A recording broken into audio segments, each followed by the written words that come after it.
everybody. Welcome to this show. First time that I'm hosting this show, and I am Anna, not Sebastien. Surprise, surprise. But we have Sebi in the chat, always there supporting us. So today we have a special guest. We have Carlos Santana with us. Well, Carlos Santana is an architect and engineer at Red Hat, at IBM Hybrid Cloud. Just an honest mistake. Well, we're both working with open source, so that's where the mistake is coming from. So Carlos, please tell us more about yourself, introduce yourself, and the awesome stuff that you're doing.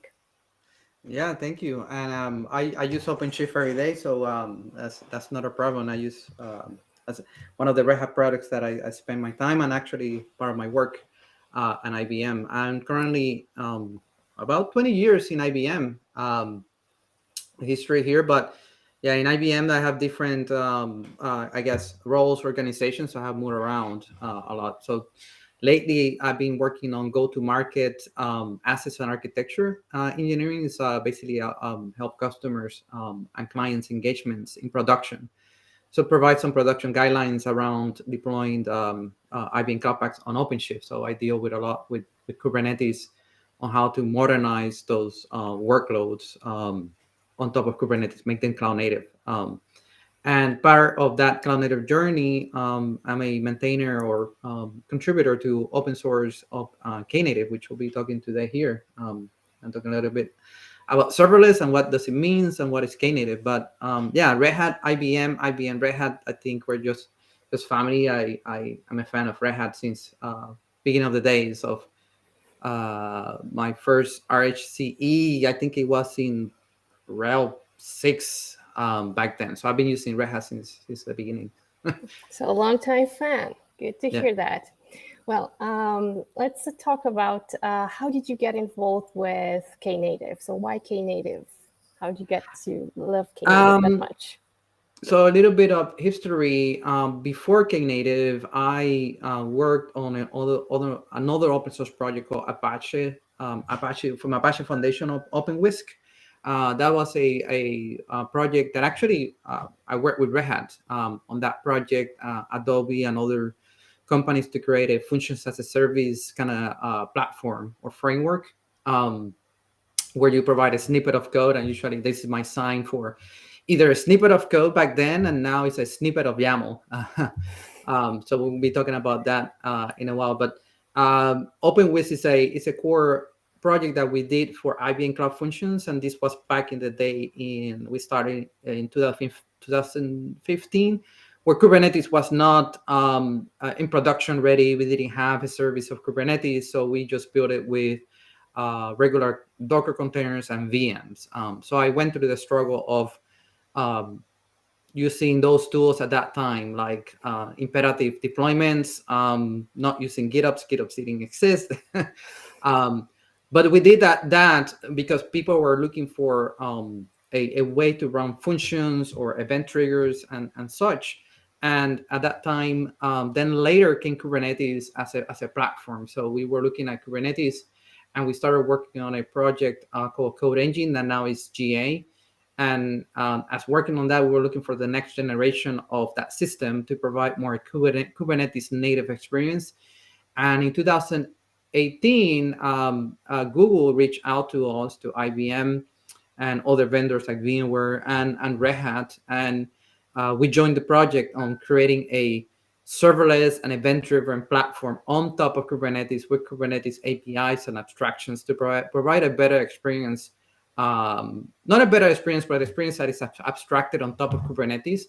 So in 2018, I joined the project. So that was the next open source project that I became a core contributor and trying to design and architect Knative.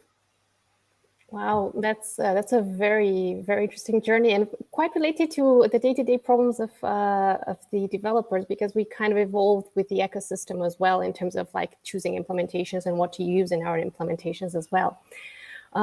Just as a quick reminder, I want to share with those of you that you are connected via YouTube or Twitch, that you can say hello to us in the chat, share from where you're connecting today. So good morning, good afternoon, or good evening, depending from where you're connecting. And please bring your questions here to the table, because as you can notice, Carlos has a lot of experience, has been through a lot of open source projects, and is having a lot of experience in dealing with real life projects as well. So whenever you have a concern or a question, it's nice to hear from you, and also debate and discuss your approaches when using Knative or serverless. Furthermore, I think last week was important for us, the Knative fans, that we saw the Knative 1.0 going live. I think it was celebrated across the world and across companies to see it going live in Knative 1.0, the most wanted, I think, the first important milestone for many projects. What does Knative 1.0 bring to the table in comparison with like already established serverless solutions? So Knative 1.0, we did it last week, I believe. Yeah, we did last week's celebration. We did a couple of blog posts. And the idea with Knative 1.0 was kind of like put that mark in the open source project. The open source project had been stable for a while. But one of the things that we wanted to build was a criteria of Knative 1.0 in terms of the API specification. So the code that you see in GitHub is a reference implementation of the Knative API. And there's other users, contributors, and vendors implementing that API. They might be using parts of that code, or they're using their own implementation. But what we wanted to provide was a 1.0 spec conformance. So if somebody says that they have a system or they have a framework that is Knative compatible, they can test it and they can validate that is conformance. And that comes from a culture from Kubernetes. Kubernetes has the same similar approach. So there's many Kubernetes downstream. So it's the upstream and downstream. And there has a conformance process of saying, you have Kubernetes, can I bring your application and my application would work? Or if I can import it to a different system that has Kubernetes, would it work the same way? Do I need to refactor? Do I need to do this? So with Knative 1.0, that's what it brings to the table. And actually today is a day, very important day, because we're celebrating with the community. So we're doing 2 online virtual parties. We cannot do it in person. We will with this COVID, but this morning we did the EU time zone, and then this afternoon I live in Raleigh, North Carolina. So for me, this afternoon we'll do the US or the time zone to celebrate with and giving thanks to everyone that contributed to 1.0. In terms of comparing Knative to other serverless offerings, Knative is 2 pieces. There's one called serving and another called eventing. And there's some projects that have similar capabilities, but they don't cover all of them. One thing that Kubernetes, Knative is different is the brings to Kubernetes the scale to zero aspect, and that's part of serving. And we'll talk a little bit more about that. And it's a way that a lot of people are already integrating into Kubernetes. So if you are working with Kubernetes and then familiar with Kubernetes, then adding Knative is not something that you need to switch on. So it'll be similar as saying, for example, a lot of people use Helm to package their YAML, or let's say Customize to package their YAML. And one of the aspects of Kubernetes Knative is abstracting that amount of configuration into conventions. So you need to configure less, be less explicit. So let's say that you want to use Helm or Customize to deploy your application. You can deploy them in Kubernetes because they're extending or they're building on those abstractions. So the Knative is not like replacing Kubernetes. It's just an add-on. So it's extending Kubernetes to do certain things that maybe doesn't do by default, or just wrapping things to make it easier to consume. And scale to zero is one thing that Kubernetes doesn't do out of the box for auto scaling. And scale to zero, we'll talk a little bit more deeper into that, but it basically is configuring the workload that is, if there's no work to be done in terms of even HTTP traffic, those pods will scale to 0, and the regular HPA horizontal parallel scaling Kubernetes is based on memory and CPU. So the problem is not scaling to 0, it's waking up the pods from 0. And that's, I kind of joke with that, because people saying scale to 0 is the most innovative thing. Like, I think the most innovative thing is scaling from 0 to 1. It's the most difficult thing, but we have done it in a way that we can do it natively in Kubernetes in a way that is performant. And then we can talk a little bit more about how we do that. But in terms of that, it's a Kubernetes extension for serving, and then also a abstraction for declaring your event-driven applications to deal with cloud events. And we can talk a little bit about cloud events. Yes, as I know, also from past conversations with colleagues, there was this thing saying that some programming languages are not very, I don't know, sometimes are not the first choice that you would go to, because they're like a lot of consuming a lot, and you have to keep them alive a lot of time. And this ability to scale to 0, like the ability that you have in serverless, when you are being served based on your need and you have that fine-grained usage, so less resources consumed, is very helpful, and it's helpful to have it at the level of Kubernetes. Also, we have a question for you from the chat already. So there's the question, will the revision traffic splitting evolve to offer more fine-grained rules, or is this something that you leave to service mesh, Istio? Fine-grained rules. I wonder what that means. So in Knative serving, when you create, you're familiar with Kubernetes. Usually, you define the things in a YAML snippet, and in Knative, basically what we do is we abstract. Sometimes people use YAML.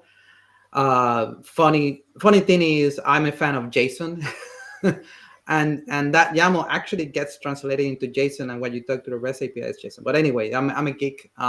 So you write your composition of the things to create a service. So you create like an ingress of like which host goes to my service, and then that service needs to match to find the pods, and those pods have endpoints, and usually people do deployments.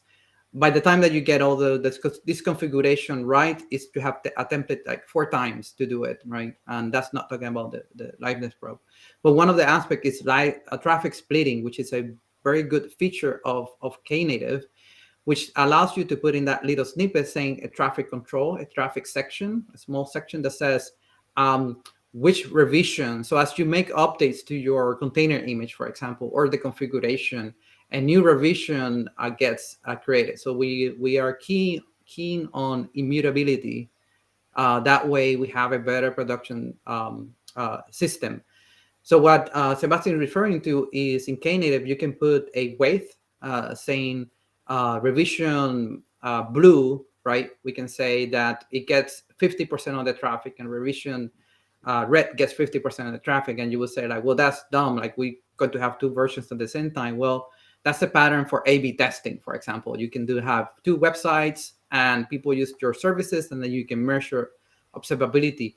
The other one is rollouts. A lot of people, when they do rollouts, if you go from 100 or you go from 0% to 100% to get a new version of your application out, if you're going with a lot of traffic, like saying like 10,000 requests per second or 20,000 requests per second, you cannot just switch over, because then you need to scale a lot of pods like instantaneously. So one thing that we offer in Knative is, and this is practices from production. So this is not something that the open source project like comes up with like cool ideas. We sometimes do, but it's like based on real production experiences, right? From Google, from IBM, Red Hat, people doing SRE. So you need to roll out your production like by percentages and measure. So you put 10%, 20% measure. So right now what we offer is that, and also a flag that you can say a time period. So you can say for the next 3 hours, I want to go from 0 to 100. So roll out that. So the Sebastien is saying like we need more granular, fine grain routing measurements. Like, do I have more than percentage? Like, let's say like a header. If I want to Yes, the header that traffic was split, if you want to traffic split based on a header of that HTTP traffic, like saying the user or maybe the browser type, or maybe something in the path, that's something that goes before you hit Knative. So we delegate that to something that it sits before. So that could be Contour, that we integrate with and we can configure automatically. That could be Istio. It's another thing that can traffic.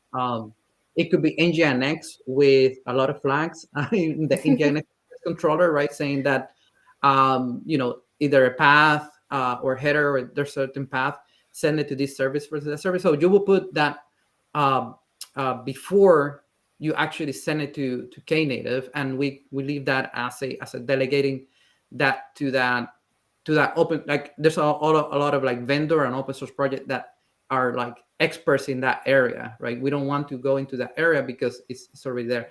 But one thing that we're doing that we may benefit is integrating with the new Kubernetes API gateway.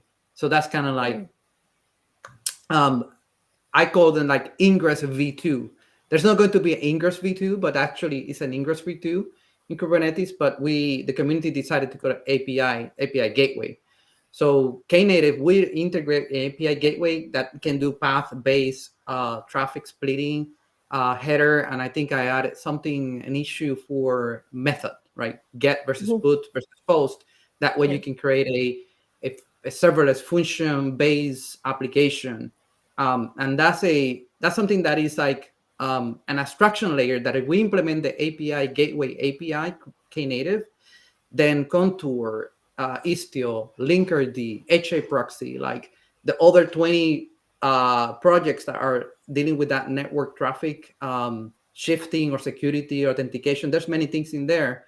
They will implement the Kubernetes a gateway API, so we don't have to configure all of them and have an implementation in Knative for all those networking things. So Knative just started with the scenario of rolling out based on percentage, because the Ingress in Kubernetes didn't have that API. If they had it in Ingress V1, we would just use it, but didn't have it. But now the new one, Open Gateway API, which is not GA, is being, so if the community want use cases and feedback, join the SIG networking. I think SIG networking, to put your use cases to see what are the things that you want to see as a abstracted vanilla API that then the projects and the vendors can implement. So I think that was a long answer for Sebastien.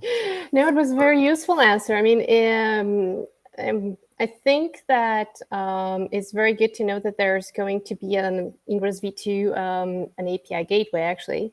And it's good to know that also about the integrations that exist between different projects that work on Kubernetes. There are add-ons on top of Kubernetes.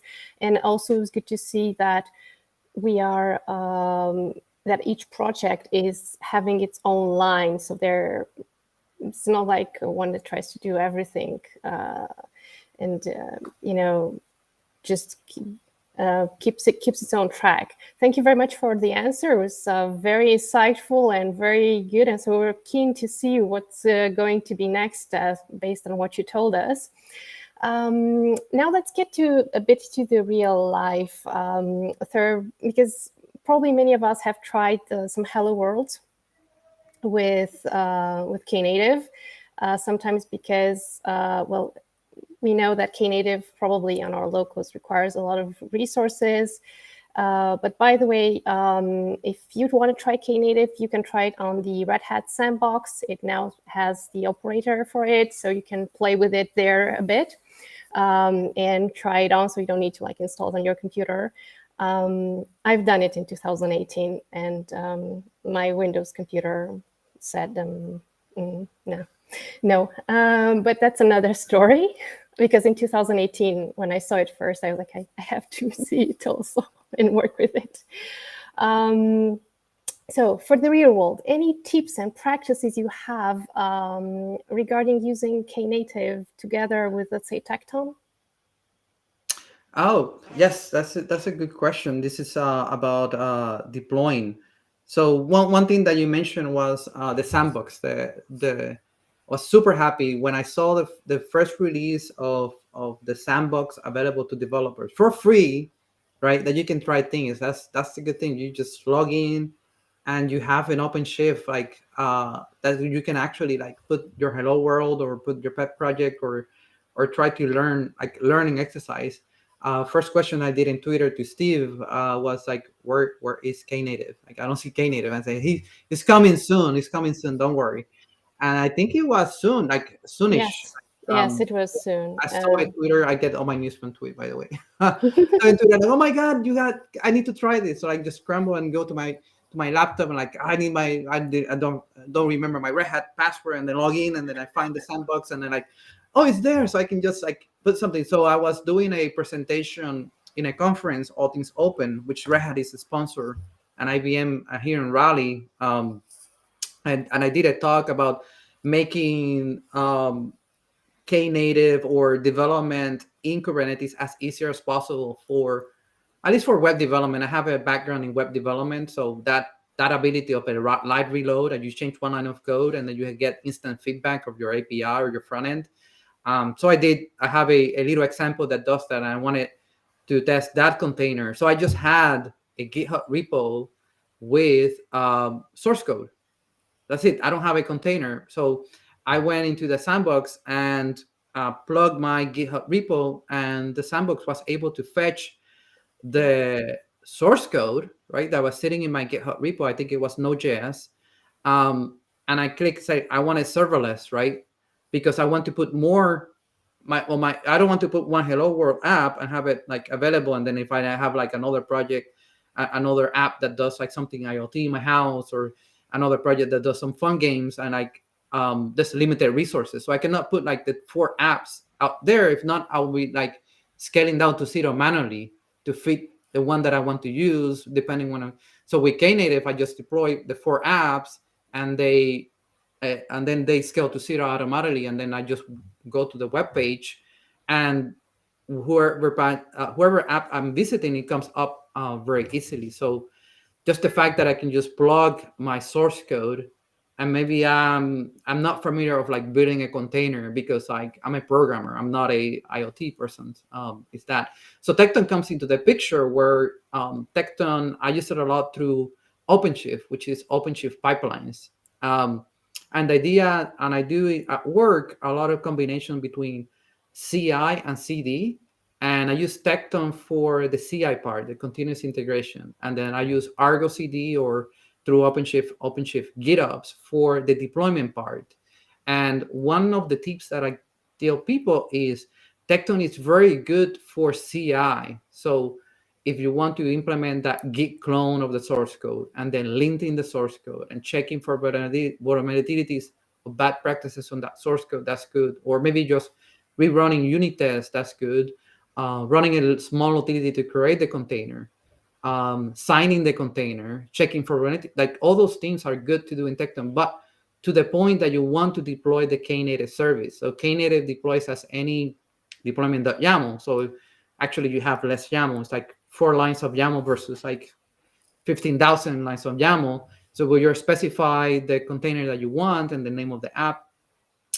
And I say, like for Tekton, stop there. Once you build an image and you test it, you tag it with the version that you want, and have Tekton write into a different GitHub repo, call it the GitOps repo, that this is a candidate image for this application. So the application is never concerned with the target environment that you're deploying, because anti-pattern or things like people go into, like they use Tekton to deploy the app into this cluster, and they need to deploy into a different cluster. So they update the Tekton task to deploy to the second cluster. And next week they have to deploy to a different cluster for dev, staging, and prod. And then the next week they have to deploy to a different cluster and change the first cluster. So they keep doing that. And one way you can do it in Tekton, or you can do it in the app, but the app really doesn't care where it gets deployed. So that separation and concerns is a good thing. So stop there with Tekton. And I have a tutorial. I did a tutorial and demos of using Tekton and Knative together, and use Tekton just to, release, tell the system that this image is good for this app. And then Argo CD would just detect in that other Git repo that you want to deploy to many clusters or many namespaces, and then automatically deploys your app. So that's kind of my tip for using Tekton and Knative. Well, that's very insightful to be known. I mean, a lot of folks are asking themselves, okay, Knative, they see it like the younger brother of the projects that run on Kubernetes. And they're wondering, like, how does it fit to the picture? Will it work with what I already have? And probably Tekton and Argo are technologies that are already embraced by some teams, and wondering, and what do I do with this little brother if I want to use it? How do I power it? And very useful, Carlos. By the way, if you have at hand your GitHub repos, I mean your GitHub account actually, to share with the community, do not hesitate to write that or to write to me, and I'll try to popularize it so that people go and look into some practices you've already tried and you already shared with the world. So no need to reinvent the wheel. If somebody already has done the hard work for us, thank you. Yeah. So that's very good to know and very insightful. One thing about Tekton that I didn't mention, Knative, Tekton used to be called Knative Build. So they started in the open source project Knative. And as we were developing Knative Build, the intention was that in that small YAML, you're familiar with Knative, that small YAML that you specify the container image. Yeah. At one point, that container image URL was a Git URL. And it felt like magic, right? That you have a service, and instead of an image, you specify a Git URL and just deploy it to Kubernetes, and then Kubernetes figure out like, you have a Git URL that looks like a Git URL. What can I do with it? Well, I can Git clone it, and I can create an image, and then tell Kubernetes, instead of the Git URL, use this container image. And that was kind of like the idea of source to URL, right? Because then Knative you have a URL. But then people wanted like, well, I want to like link my code before you create the image, and I want to sign the image, and I want to run unit tests. And like, oh my God, I think we're getting into, and I want to like run two things in parallel, like the unit test plus building the image. And if both work, then it's okay to continue. And like we were trying to build that system inside Knative, but that concerns were not about Knative. It was just like CI, continuous integration.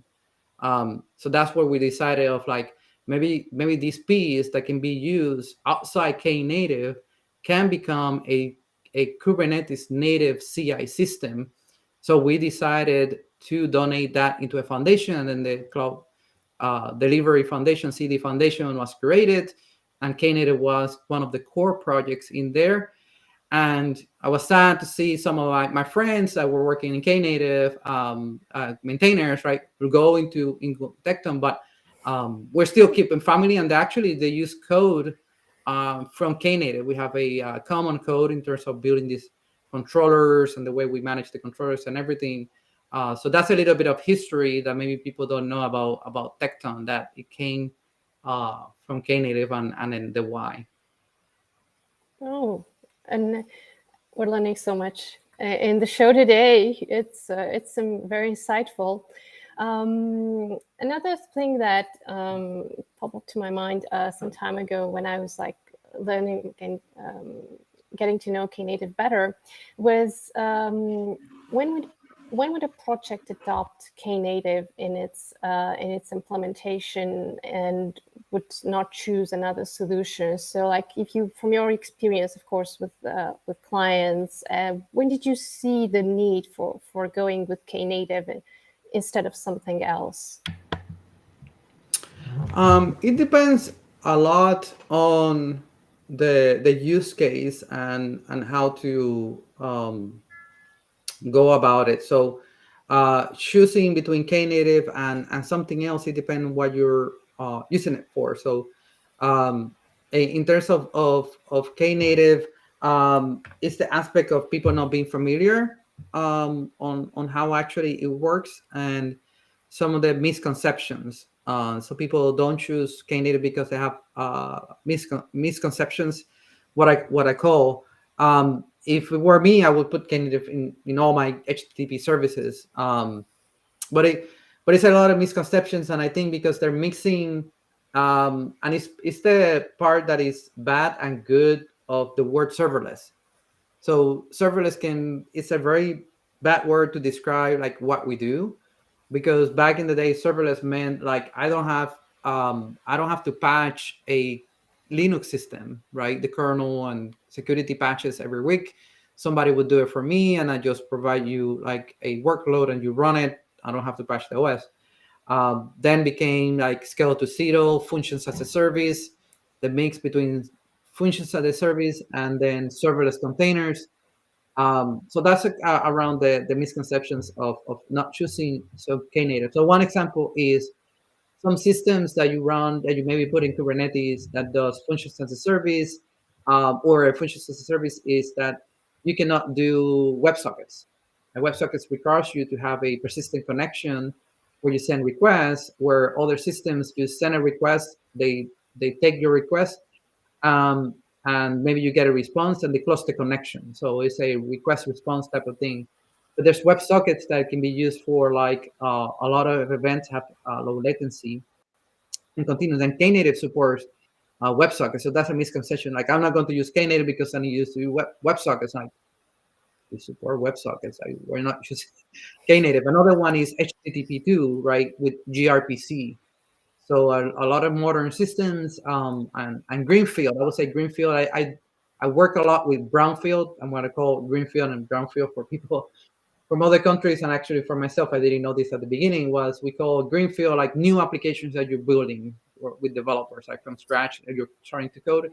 Brownfield is legacy code type of things. So for the new applications that might want to use gRPC, that is based on HTTP2. They might say, I don't want to use Knative because I need to use that, and Knative doesn't. It's serverless, so it scales to zero. I will not handle it. So we actually support gRPC and HTTP2, so you can actually build that, and then we'll start the container and maintain that connection. Let me see another one. Oh, performance. A lot of people think that by us having a network device or component in front of your workload, in front of your pod, to take the request and then wake up the pod, start the pod, you have a performance problem that as more traffic comes in and you have like 20 pods, that network component is in front, and we call that network component the activator. But the name activator is to activate the pods, and once there's enough traffic to be sustained, the activator goes out of the picture, and then it works the same way as Kubernetes. So if you have problems running the same app in Kubernetes performance-wise, like you get X amount of performance, and then you run the same performance workload at the same level, it will hit the peak or hit a certain point that you get the same performance, because at the end of the day, you're running the same system, the activator is out of the picture, and everything works the same way of the network hops and to get to your pod. So that's something that people think that is not choosing Knative versus another one. Another one is containers. Now they're becoming more popular, but back in the day, if you wanted to do kind of a serverless function or serverless application, you needed to have a proprietary signature and packaging, like putting the files in a certain zip file, and then having your code that maybe you're maybe a web developer and you do web servers like for 8080 and you do HTTP. You needed to wrap your code in a certain way to put it in a signature and put it in a zip file, and then deploy that zip file to something and then create your function. So with Knative, you're familiar with Kubernetes or OpenShift, you don't have to go to that route. You just use the same tools that you're using. Let's say that you have been using OpenShift for the last year. To use Knative, you don't have to get some kind of serverless functions or serverless aspect of it. You don't have to package things differently, and your CI will look different. It will look the same way as your CI system to containerize and test your containers, because at the end of the day, you're deploying containers, so it looks the same. So that's a little the misconception where people are trying to choose one versus another one, and it could be like they look at the project maybe 2 years ago and it worked in a certain way. But lately, we have done improvements to the user experience and support. One example is we started only with Istio. So you didn't have Istio, you couldn't use Knative. So with the help of the community, we were able to add some other ingress controller support like Contour and Courier. The Red Hat people help a lot with Courier, that you can start the Knative operator or the serverless operator in OpenShift, and you don't need to have Istio, and you can get started with that. So I don't know. That's some of the examples. Are not all of them, but I feel that I see most of the time that when they come to choosing Knative or another solution. Yeah.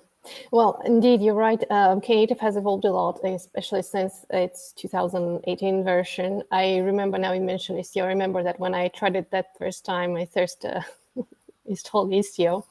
And I was thinking at that time, that it was a personal thought, that so I need to install so many things, I need to do so many preparations, and it was a little bit like setting me back. But it's good to see that the project is evolving and is independent. So that gives a lot of confidence to us as developers and as DevOps to give it a try. One other thing that I would like to ask you, like, if you like to give a little bit more detail about the intersection between Istio and Knative, some use cases you found interesting in the real life projects for our audience. Yeah. One. So I mentioned Courier. Is the network plugin that's maintained by Knative. And that one we maintain it in Knative as a reference implementation, to not require like something maybe more compressed or more something rich with features that you have to manage, like Contour or Ambassador or Istio. So in terms of Istio, you can have a progressive deployment or progressive journey on adopting Knative. So you can start Knative without Istio and using like our Courier embedded traffic splitting. Like the only reason we need a something else is because of network splitting. But we decided to use Courier, so then that way we don't have to say we need something else. Like it comes with Knative and it's Courier. One story is I also had the same issues of Istio, because before you wanted to get to using Knative, we needed to assume that you are an expert on Istio, you use it in production, right? It's established, and you want to use Istio, and because you're taking advantage of all the Istio features, and you're in charge of managing that Istio system, right? And then you can add Knative. So that was like a friction type of like onboarding. So we not move away, but we added other options to just start with Knative without requiring you to have Istio. And then you only get the traffic splitting. Not that you only get you get the traffic splitting, that's a huge benefit, and that's what Knative is about. So I created tutorials and like utilities to get Knative working in your local computer, like in with one command. Like you do a curl command, and then if you have kind, Knative survey and Istio with examples come up in your computer in 3 minutes. If you have Minikube, you run it, and then you have your computer Knative in 2 minutes. If you have Docker Desktop, you run this one command and you have it in 2 minutes. So because I'm not installing Istio, so it requires less resources, but you benefit using Knative. And one thing that we did recently is enhancing our Getting Started webpage in the Knative website. Now, if you go to Getting Started, is a command. So we have the Knative CLI, which Red Hat is Red Hat folks are very instrumental of that open source work. Like Roland and others maintain the CLI. So the CLI is very, gives you a good experience. So if you go to the website, go to Getting Started, it says install the Knative CLI, install a plugin called Quick Start, and then you can do kn quick start kind, and it brings Knative. It basically is my script, but wrapped into a KN CLI, but proper, and we put it in a sandbox. So you can also do KN quick start minikube, which, by the way, we need to update in the website because we just released that. And you get Knative up and running with minimum amount of resources, like maybe a 2 gig and 2 CPUs. You get Knative up and running, like including Kubernetes. But Istio is something that then you can add on top of it, like Sebastian's question. Well, I want to do traffic splitting, or maybe I want to do traffic management more than the percentages. So I want to add a check for a header, or I want to do authentication, for example. Well, Courier also has authentication, but maybe some special authentication. Or the one that I see most of the time is mutual TLS. When you have 2 worker nodes and you have service 1 talking to service 2, usually that happens in HTTP plain text. And a lot of people think that because you have a Kubernetes and the 2 services are inside the cluster, somehow it's encrypted, but it is not. The connection is secure only if the 2 pods are sitting in the same VM. But if the pods are sitting in 2 VMs, and it's something that I smile, because I was the one that thought, like, if I have 2 services in the cluster, they must be connecting securely, and they're not. They're just simply 2 VMs connecting to each other through HTTP. So one of the benefits of Istio is you can add Istio to your system, and including Knative, so your services go to 0 or to go to 1 with concurrency. But you can have a Knative service having Istio, having a sidecar, and talking to another service or Knative service, and the connection will be encrypted with SSL, HTTPS, but also authenticated, meaning mutual TLS. So the server side can authenticate, like the client calling it is the person that is the service that actually says who it is because of the certificate. And that Istio makes that like magically easy to do. And that's one of the things why people go first to Istio, is to not because everybody falls in love with encryption, but in production workloads, like if you have a bank or insurance company or a government entity, you're required to have that connection encrypted, mutual TLS, and with certain ciphers, for example, to meet HIPAA compliant or PCI to do credit card transactions.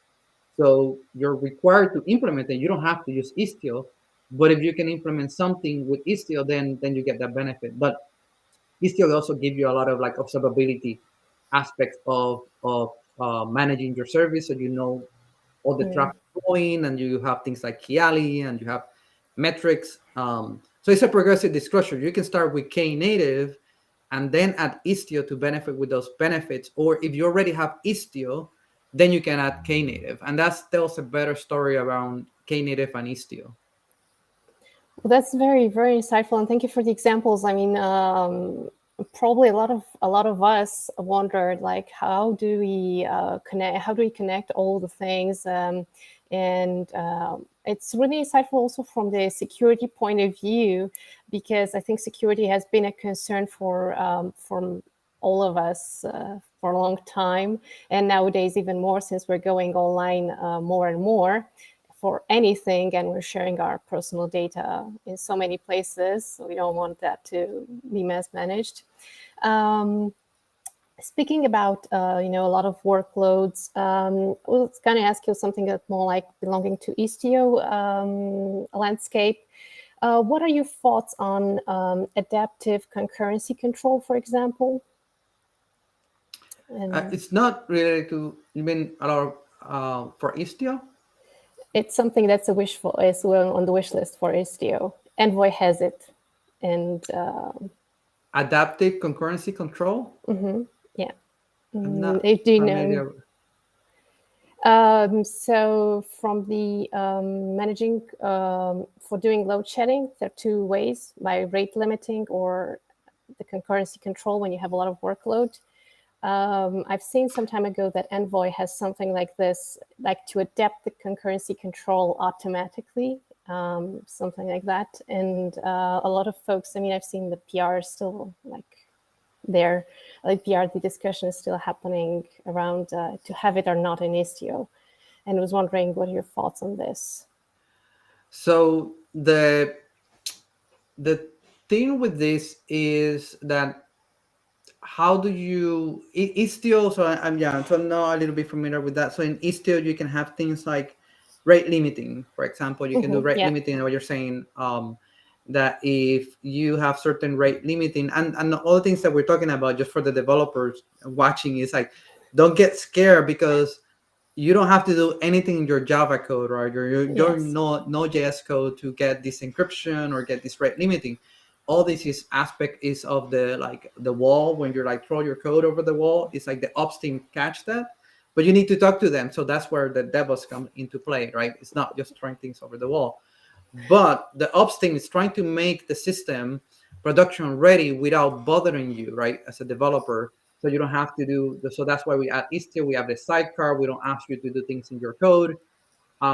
So in terms of Istio rate limiting, basically you can start with putting a rate limit, and standard HTTP way is if you reach a certain limit in your service, you respond back with a 429. Not that I know every HTTP status code in my head, but some of them you see them all the time, right? Like, why is this not working? I see like a 429. Yeah, it's too many requests. So 429 is telling you to the client hey, slow down. Can you back off a little bit, and you actually do it exponentially, and then come back, and then maybe the next request will work. And that does it by how many, the window type of thing, like how many requests you're allowing to go through the window. I think that's what you're referring to. Yes. In Knative, we have a way of scaling based on concurrency, and a way it's not rate limiting, but you can say my app, like a lot of people build these functions type of applications that they assume that they're not building a web server, that they're assuming that they're handling one request at a time, because sometimes maybe that request needs to process a lot of information in memory. So if they handle 2 requests at the same time or 3 requests at the same time, then you go out of memory, and then the pod the container just explodes. So in Knative, what we have is we basically scale that. We talk about a first request comes in, we scale from 0 to 1 pod. But when do you decide that you have enough traffic to get the second and the third pod? So the way we do it is through concurrency.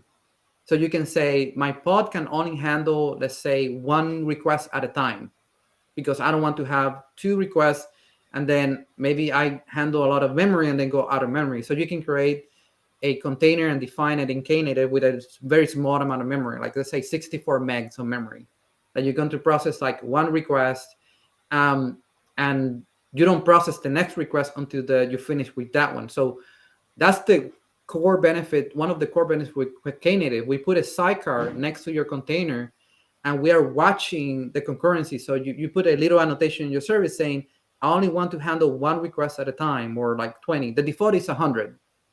So you put 1 and say, and that sidecar, which is like an envoy proxy, it's a proxy queue. So it's queuing your request. So when you have that request, it will send it to your app, your function. You process whatever you need to process with an AI application, or detecting a face, or detecting a dog, right? And then the next request can come in, and you're not done yet, so it will queue it. So when you respond back, that sidecar knows that you responded back and send you the next one. So that's how you can build a function as a service, 1 request at a time, and based on concurrency. Or you can make it I'm going to handle 10 requests at a time concurrency. And then when there's enough traffic to that pod that you get close to that target, and we have a lot of heuristics and a lot of algorithms to know that, then the activator knows that we need another pod. So the new pod comes in, and we talk to we have a component called the autoscaler.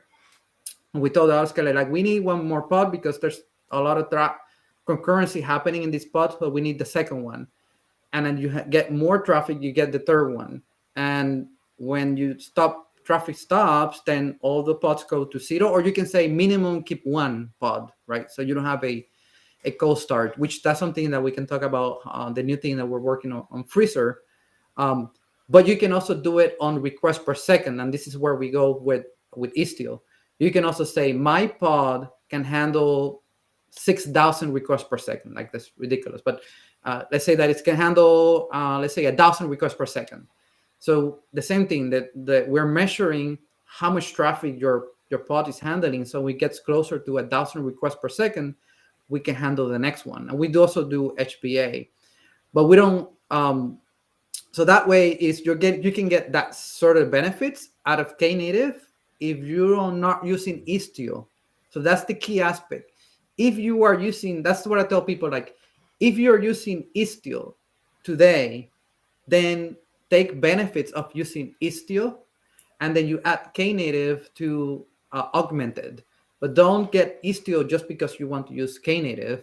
Or there might be features that are in Istio that you can get from Knative, and you don't have to install Istio if you don't have to.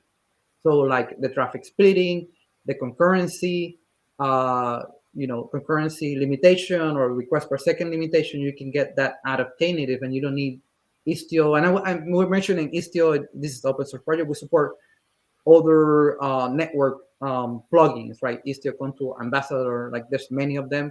But Istio is kind of like the one that I'm more familiar personally, because I work a lot with clients in production using OpenShift. And OpenShift comes with the service mesh operator, which I'm very excited because the last version now has federation.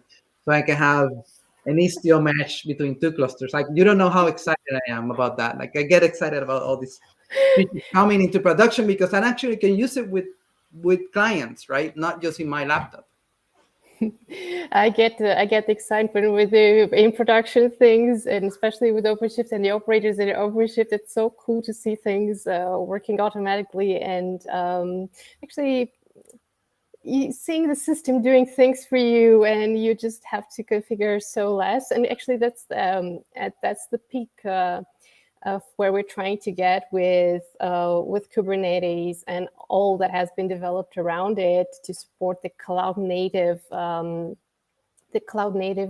idea and the cloud native trend, to actually help us not complicate our lives, because sometimes people are thinking that, well, going cloud native is complicated. Sometimes people are having this fear of missing out in what they do with their implementations. But the entire thing is like to make things easier, and the projects, all of them are evolving, of course, supported by different vendors as well, and having contributions from awesome people like yourself to make our life easier. Is a good reminder to have to everyone that things are there to help us, and they're becoming easier and easier, and less YAML or YAML, but smaller amounts of YAML and more familiar to us. One thing that I like about Knative, and especially to the Kubernetes landscape, is that the resources are very are intuitive. Let's just say that are closer to the way that you would type and write something with it for your app, or describing your app or around your app. It's not using complicated words that you cannot remember. And sometimes when things are not very, nice to be remembered, words can change, and options can change and become even better. And by the way, while you were talking, we got some feedback in the chat that people like the features you were describing, how to do things. So you definitely raised the interest of the folks with the tips and tricks. I think I'm going to rewatch this conversation, because it's answering to many of the things that I've had in my mind for a while. We can do part 2 if you want. I like to talk about. That would be awesome. You were mentioning, we haven't talked about eventing, which is. I was going to say like. But we have a working group in Canada. We have a similar to Kubernetes, like a SIG, We have a TOC, technical oversight committee. We have a steering committee. I'm running with there's voting, and I'm running for steering committee, but I'm a lead on a working group called the User Experience Working Group, and we merged docs into it, so now it's called docs. It's the documentation and user experience group. As a lead, one of the things that we started doing was this revamp of the getting started, of like people getting like, I just want to try this in my laptop that doesn't have that many gigs of memory, right? We started with that, but with that, the outcome of that was the work. And I can share a talk that Omer did. He was the other lead with the interviews. So what we did was, you were talking about easier to use, but how do we know that something is easy, right? We need to have a methodology. So what we did was, we asked users, and we were looking for users that didn't know anything about Knative, and we did user interviews. So for 1 hour, we have a script, and we ask them questions, and we get them to try to create a Knative, use the CLI, try to install it, tell us what they think there is, go through the documentation and try to find something that we told them, like, find this thing, and also rate us, give us a 1 star out of 5 for different aspects. So we took all those things in sticky notes, design thinking, and then we did a lot of interviews, and that's how we got feedback to enhance the user experience of the website and the getting started experience. But we'll do all the aspects of ops and devs.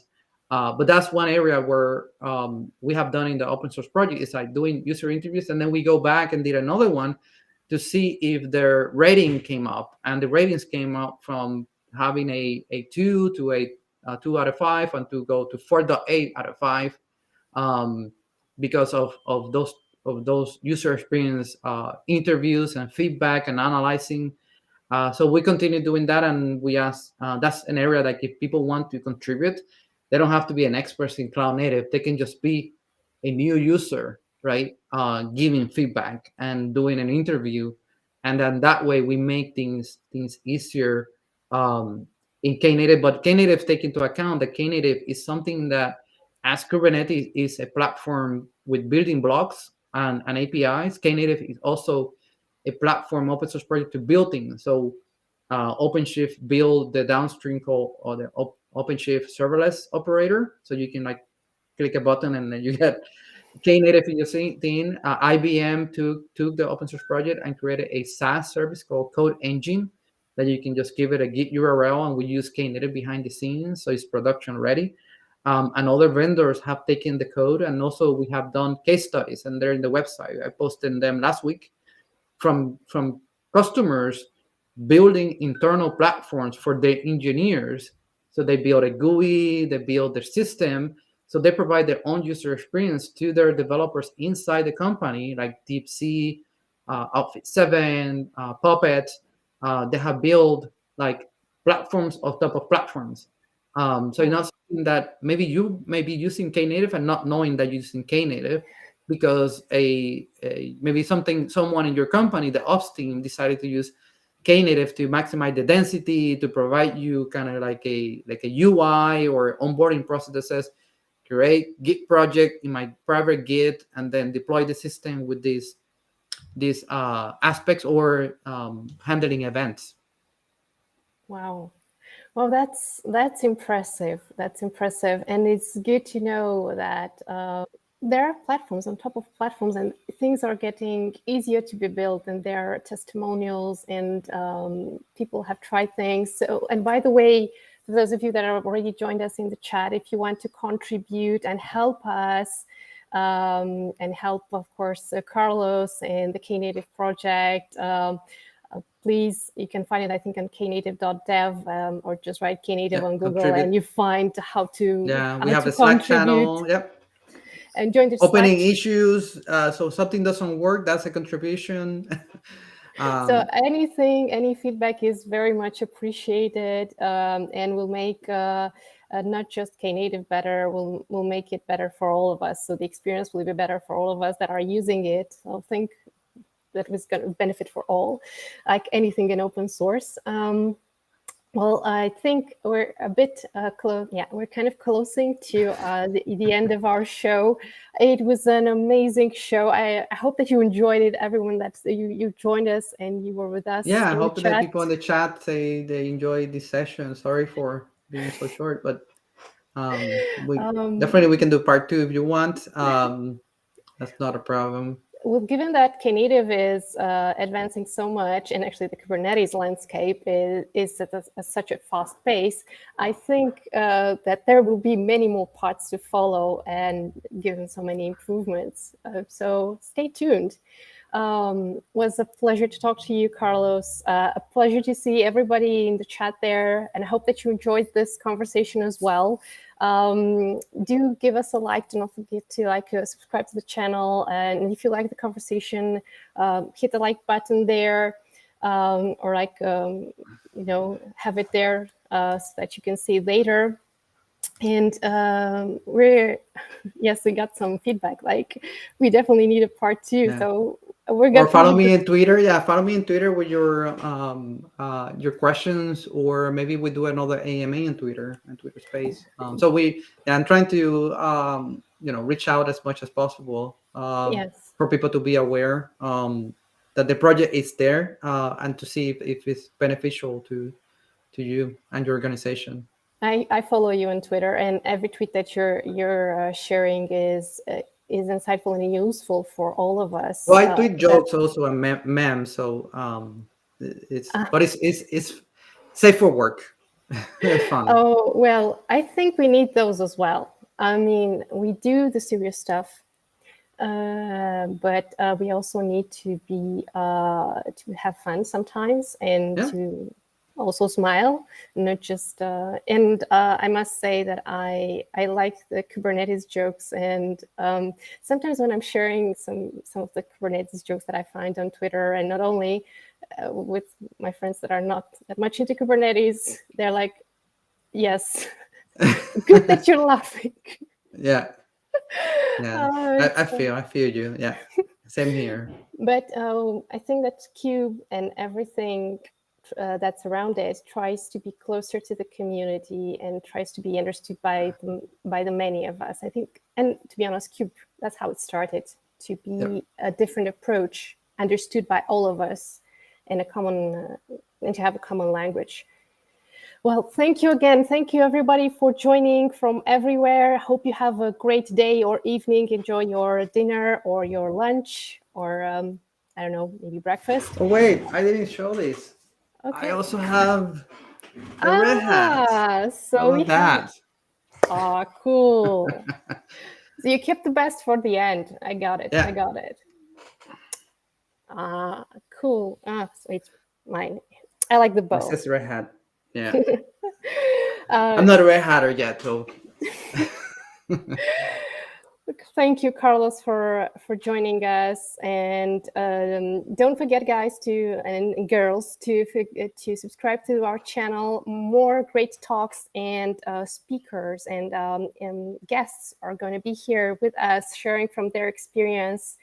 And yes, again, wishing everybody a great evening and seeing you to the show. Bye. Bye.